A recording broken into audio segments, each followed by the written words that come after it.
Hokuma isaan dhufa marhaban bikum jecha. Hokuma isaan dhufa marhaban bikum jecha. Takbir.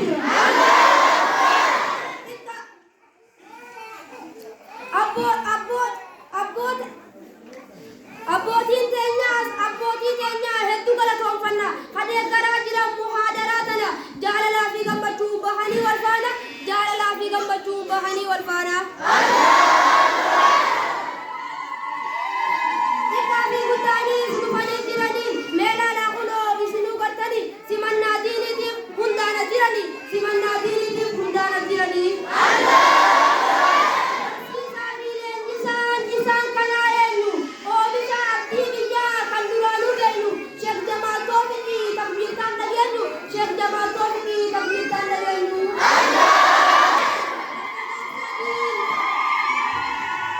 Gaddagaabsaanii barabbaa hawaasaa obsaan injifatee adawwii kaleessa obsaan injifatee adawwii kaleessa. Sheekh Jamaal jechuun abbaa jaalalaati lubbuusaa dabarsaaf diinta fi guddaati mee kan barate laala hawaasa biyyaati mee kan barate laala hawaasa biyyaati. Jazaakallahu jannaan Sheekh Jamaal keenyallee hawaasni gandaatii takkasa wallaallee jabaadhaa baradhaa hundaanuu ammallee jabaadhaa baradhaa hundaanuu ammallee. Fuudhaas meefirraa lakkisa shariyaa fi aadaan baay'ee wal balleessa lubbuu teessanirraa huu diin islaam jabeessa lubbuu teessanirraa huu diin islaam jabeessa. Diin islaam jabeessuu ittuma jirtanii har'a gadiin dhumnaan fuulduratti argamtanii rakkoo bal'oo keessattis nu waliin jirtanii rakkoo bal'oo keessattis nu waliin jirtanii. Ummaaleen teenyaas hedduu laffaatanii muhaadaraa fi waa gumaachitanii gizma hundaa'uu durarratti argamtanii gizma hundaa'uu durarratti argamtanii.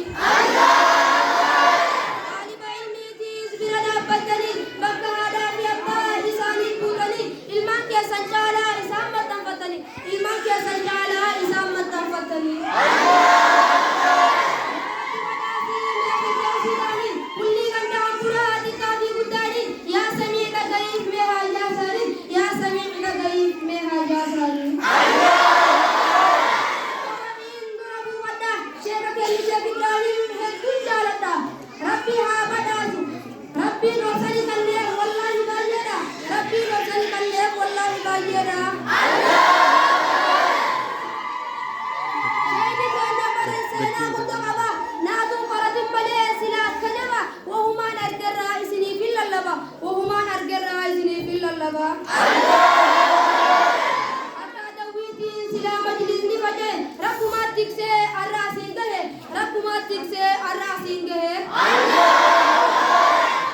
Sheekh Ibraahimii kan kaliifaa ta'e Sheekh Kaalid Sheekh Shaafii namuu fuudha gahe duniyaa irratti illee isaatee akiratti illee firdoomsii haqannuuf ilaalii yoo ta'e duniyaa irratti illee isaatee akiratti illee firdoomsii haqannuuf ilaalii yoo ta'e.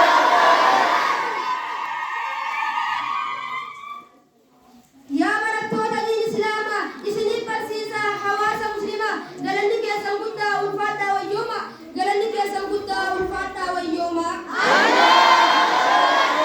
Misbaahii fi ammaas Sheekh Mahmad Jamaali ka hamtuu isaanii yaadu yaa Rabbi irraa sakaali niyaa isaanii guutiif yaa Rabbi yaa Ilaahi niyaa isaanii guutiif yaa Rabbi yaa Ilaahi.